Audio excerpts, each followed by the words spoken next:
Episode की शुरुआत में मिही का हस्बैंड उसे धमकी देकर चला जाता है। धमकी से मिही डर जाती है। उसे लगता है कि कहीं उसका हस्बैंड हिमचैन को चोट न पहुंचा दे। मिही और उसके हस्बैंड के बीच इतना कुछ हो गया और हिमचैन को कुछ पता ही नहीं। वो तो अपनी बॉस यूंगी के साथ मजे कर रहा है। खैर, उसका एंजॉयमेंट खत्म होता है और बॉस अपने घर और वो अपने घर। अगले दिन हिमचैन जूमी के घर उसके बेटे को पढ़ाने जाता है। उसे पढ़ाने में कोई दिक्कत नहीं होती क्योंकि जूमी का बच्चा बहुत इंटेलिजेंट है। वो जो भी पढ़ाता है वो तुरंत समझ जाता है। हिमचैन की जिंदगी आराम से कट रही है। वो आसानी से जूमी के बेटे को पढ़ाता है और जब जाने का टाइम होता है तो जूमी को बाय बोलता है। लेकिन रुको, जूमी इतनी आसानी से हिमचैन को कैसे जाने देगी? उसने बेटे को तो पढ़ा दिया लेकिन अभी तक खुद तो पढ़ी ही नहीं। तुम्हें पता ही है मैं किस पढ़ाई की बात कर रहा हूँ। इसलिए जूमी बोलती है, हिमचैन, मुझे बिना पढ़ाए तुम कैसे जा सकते हो? क्या तुम मुझे नहीं पढ़ाओगे? ये सुनते ही हिमचैन के चेहरे पर ठरकियों वाली स्माइल आती है और वो बोलता है, ऑफ कोर्स जूमी,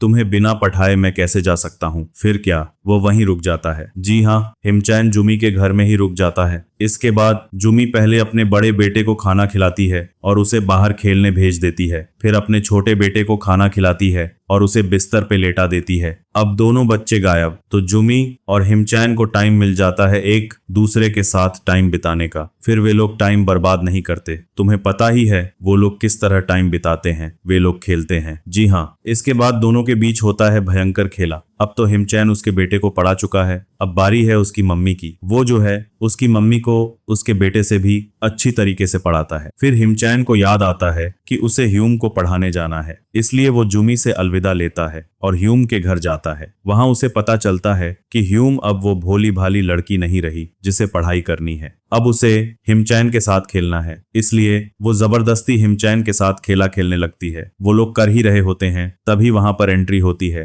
ह्यूम की सौतेली मम्मी और हिमचैन की बचपन की दोस्त प्यूरिम की। जी हाँ, प्यूरिम वहां पर हिमचैन को नाश्ता देने आती है। वो उसे नाश्ता तो नहीं दे पाती लेकिन वो जो देखती है उससे उसका माइंड ब्लो हो जाता है। उसका बच्चा, जो कि उसका अपना बच्चा भी नहीं है, वो उसके बचपन के दोस्त के साथ मस्ती कर रही है। ये देखने के बाद वो सुन्न खड़ी हो जाती है। उसे समझ में नहीं आ रहा होता कि वो क्या करे। वो छिप छिप के उनकी चीजें देखने लगती है लेकिन थोड़ी देर बाद उसका सब्र का बांध टूट जाता है और वो अंदर घुस जाती है। प्यूरिम ह्यूम के रूम के अंदर घुसने के बाद हिमचैन को बोलती है, हिमचैन, ये क्या चल रहा है? क्या कर रहे हो? वो तुम्हारी स्टूडेंट है और तुम उसके साथ ऐसा कर रहे हो? वो हिमचैन को यह बोलने के बाद ह्यूम को बोलती है कि वो साइड में हट जाए। ये सब देखने के बाद हिमचैन के डर के मारे पसीना निकलने लगता है। उसकी फट जाती है लेकिन जिसकी फटनी चाहिए उसकी नहीं फटती। जी हाँ, ह्यूम को अपनी मम्मी से बिल्कुल भी डर नहीं लगता है क्योंकि वो उसकी अपनी मम्मी है ही नहीं और ना ही ह्यूम प्यूरिम को अपनी मम्मी मानती है और ना ही उसने उनके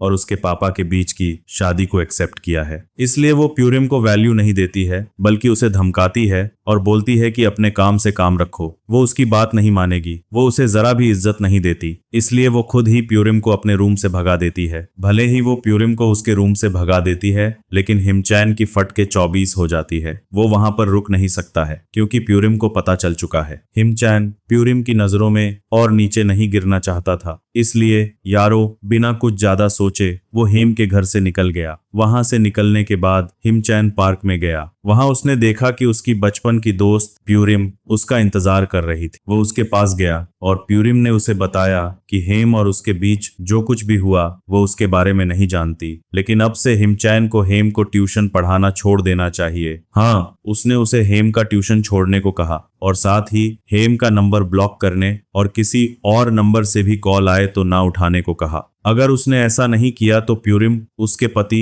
ह्यूम के पापा को सब बता देगी। ये सब कहने के बाद प्यूरिम चली गई लेकिन हिमचैन सोच में पड़ गया कि वो क्या करे। वो बहुत बड़ी दुविधा में फंस गया था। प्यूरिम, जो उसकी बचपन की दोस्त है और जिसने उसकी इतनी मदद की है, उसकी बात मानते हुए उसने वैसा ही किया जैसा उसने कहा था। फिर मिही के बेटे को पढ़ाने का टाइम हो गया। हिमचैन मिही के घर तो गया पढ़ाने, पर पता नहीं वो उसके बेटे को पढ़ाने गया था या उसकी मम्मी मिही को खुद पढ़ाने। मिही का हस्बैंड उसे धमकी देता है पर मिही पर उसका कोई असर नहीं होता। वो हिमचैन के साथ अपना खेल जारी रखती है, उसके साथ एंजॉय करती है। मिही का हिमचैन के साथ खेल खत्म होने के बाद अगले दिन मिही जाती है हिमचैन की दूसरी मलैया यानी उसकी बचपन की दोस्त जमी के पास। कैफे में मिलकर मिही देखती है कि जमी कुछ ज्यादा ही खुश है। उसका चेहरा खिला खिला सा लग रहा है, इसलिए वो जमी से पूछती है कि कहीं उसने हिमचैन के साथ खेला तो नहीं। जमी सुनकर मुस्कुराती है और कहती है, हाँ मैंने उसके साथ खेला। फिर जमी और मिही के बीच हिमचैन के बारे में बहुत बातें होती हैं। वे लोग एक दूसरे से पूछते हैं कि कब से वे लोग एक दूसरे के साथ खेल रहे हैं, यानी उनकी